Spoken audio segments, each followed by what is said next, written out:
শুভ সন্ধিয়া মৰমৰ ছাত্ৰ ছাত্ৰীসকল বিবি ডিজিটেলৰ অন্য এটা ভিডিঅ'লৈ তোমালোক সকলোকে স্বাগতম জনাইছো।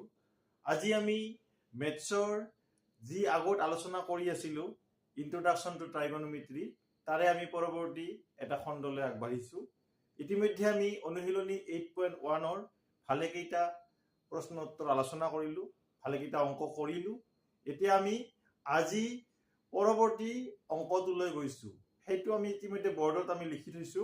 সেইটো হৈছে অনুশীলনী 8.1ৰ 7 নম্বৰ যিটো অংক।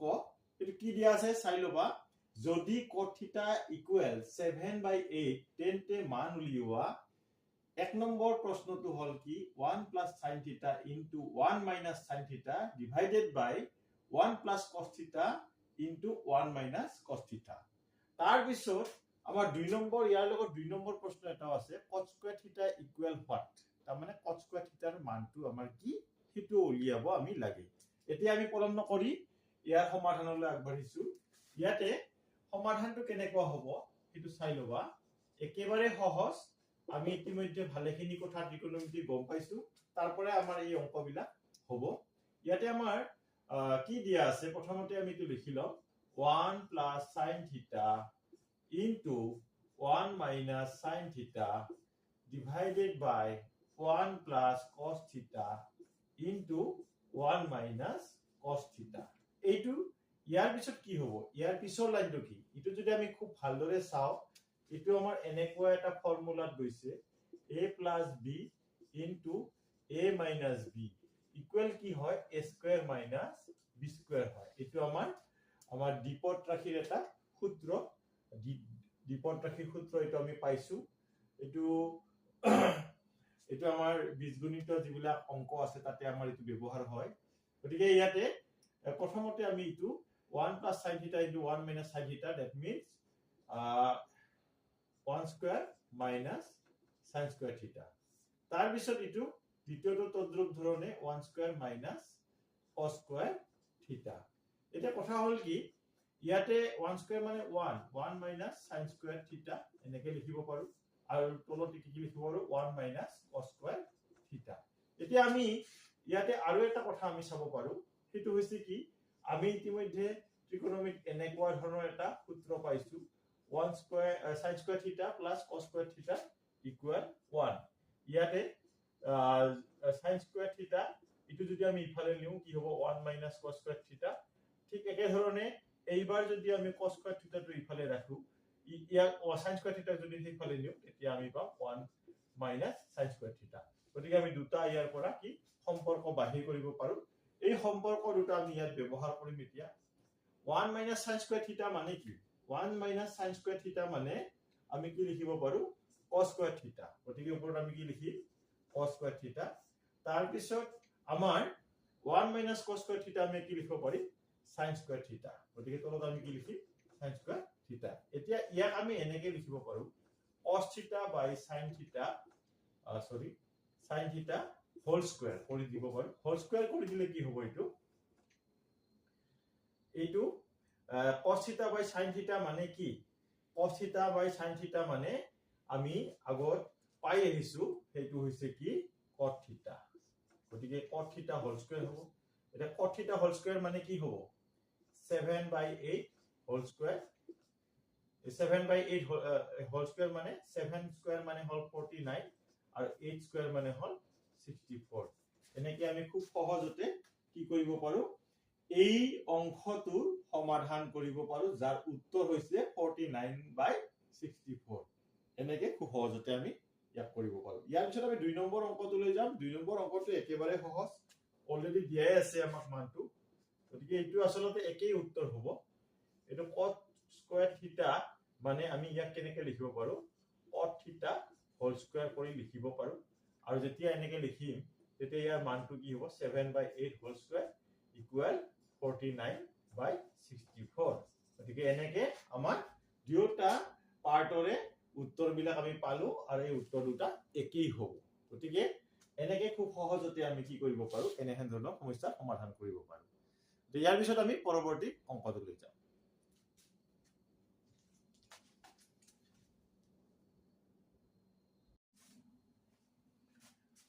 মৰমৰ ছাত্ৰ ছাত্ৰীসকল, এইবাৰ আমি ইয়াৰ পিছৰ অংকটোলৈ আহিছো। এইটো হৈছে কি 8 নম্বৰ অংক। যদি 3 cot a equal 4, তেন্তে 1 minus tan square a by 1 plus tan square a equal cos square a minus sin square a হবনে নহয় পৰীক্ষা কৰা। তাৰ মানেটো কি, এই বস্তুটো অৰ্থাৎ 1 minus tan square a by 1 plus tan square a ইটো cos square a minus sin square a এর সমান হয় নে নহয় পৰীক্ষা কৰিব দিছে। এই ক্ষেত্ৰত আমাৰ যেতিয়া আমি ইয়াক সমাধান কৰিম, ইয়াক সমাধান কৰা বিভিন্ন ধৰণৰ পদ্ধতি আছে, কিন্তু মই ভাবো এতিয়া মই যিটো পদ্ধতি দিম এইটো পদ্ধতিত কৰিলে অংকটো বেছি কমপ্লিকেটেড নহয় আৰু অংকটো খুব সহজতে মিলি যোৱাত সুবিধা হ'ব। গতিকে সেই আমি মেথডটোৰে এইটো অংক সমাধান কৰিম। এতিয়া এইটো চাই ল'বা কেনেহেন ধৰণে কৰিম। প্ৰথমতে আমি এনেহেন ধৰণৰ অংক কথা যেতিয়া আমি ভাবো, এনেহেন ধৰণৰ অংক আমি আগত অলপ পাইছো, ডাইৰেক্ট নহলেও কিছু অংক পাইছো। এনেহেন ধৰণৰ কিছু মিল থকা অংক আমি ইয়াৰ লগত মিল থকা অংক আমি কৰিছো। গতিকে ইয়াত বেছি সমস্যা নাই, একেবাৰে সহজ। ইয়াক আমি প্ৰথমতে এনেকুৱা কৰি লম যে cot a equal 4/3 এইটো আমাক দিয়া আছে। এতিয়া আমি এটা কি কৰি লম, এটা ত্ৰিভুজ আঁকি লম। ত্ৰিভুজটোত a কোণ সাপেক্ষে কি পাম আমি, বাকি ত্ৰিকোণমিতিক অনুপাত বিলাক পাম। ইয়াতে এনেকে ধৰণে আমি এটা ত্ৰিভুজ আঁকিছো, য'ত a কোণটো ইফালে ৰাখিছো, এইটো b কোণ সমকোণ আৰু c টো এনেহেন ধৰণৰ এইটো কোণ ৰাখিছো। আমি ওপৰত লিখিও ল'ব পাৰো, ধৰা হল a b c সমকোণী। যেহেতু আমি এইটো লিখিছো দিয়া আছে বুলি ইয়াত লিখি ললো। তাৰ পিছত আমি ইয়াতে কাষত লিখিব পাৰো ত্ৰিভুজ a b c সমকোণীৰ, এনেকে আমি কাষত লিখি ল'ব পাৰো, তেতিয়া আমাৰ সহজ হ'ব। b কোণ 90 ডিগ্ৰী। b কোণ যদি 90 ডিগ্ৰী হয় তেতিয়া কি হ'ব, এই a কোণৰ বিপৰীত বাহু এইডাল হ'ব, অতিভুজ হ'ব এইডাল, আৰু a কোণৰ সন্নিহিত বাহু কোনডাল হ'ব, এইডাল হ'ব। a কোণৰ বিপৰীত বাহু এইডাল, অতিভুজ এইডাল, আৰু a কোণৰ সন্নিহিত বাহু এইডাল। আমি এনে ধৰণে চিন দি ৰাখিলো। এতিয়া কি কৰিম, এতিয়া আমি ইয়াৰ cot a কোণ সাপেক্ষে আমি cot মানটো উলিয়াম। a কোণ সাপেক্ষে কি হ'ব, cotৰ যিটো ত্ৰিকোণমিতিক অনুপাত সেইটো কেনে ধৰণৰ হ'ব সেইটো আমি জানিব লাগিব। সেইটো হ'ব কি ab by bc, ab by bc। এটা কিয় হ'ব বুলি যেতিয়া আমাক কোনোবাই সুধে, আমি কম যে cot a মানে a কোণ সাপেক্ষে কি হ'ব, a কোণৰ সন্নিহিত বাহু অনুপাত a কোণৰ বিপৰীত বাহু। এইটো ইকুৱেল কি দিয়া আছে 4/3।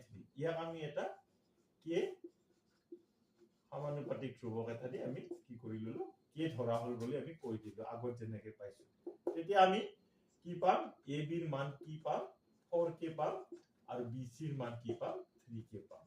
এতিয়া a b আৰু bc পালো, এতিয়া ac আমি উলিয়াব লাগে। আমি জানো পাইথাগোৰাছৰ সূত্ৰ মতে ac স্কয়াৰ ইকুৱেল কি পাম, আমি ab square plus bc square পাম। এইখিনি পাম। ইয়াৰ পৰা আমি কি পাম, ac equal √/ab square plus bc square. এইখিনি তোমালোকে জানা, এইবিলাক এনেহেন ধৰণে আমি আগতে কৰি আহিছো।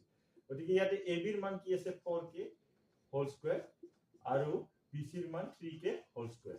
এতিয়া এইখিনি সিম্পলিফাই কৰিম।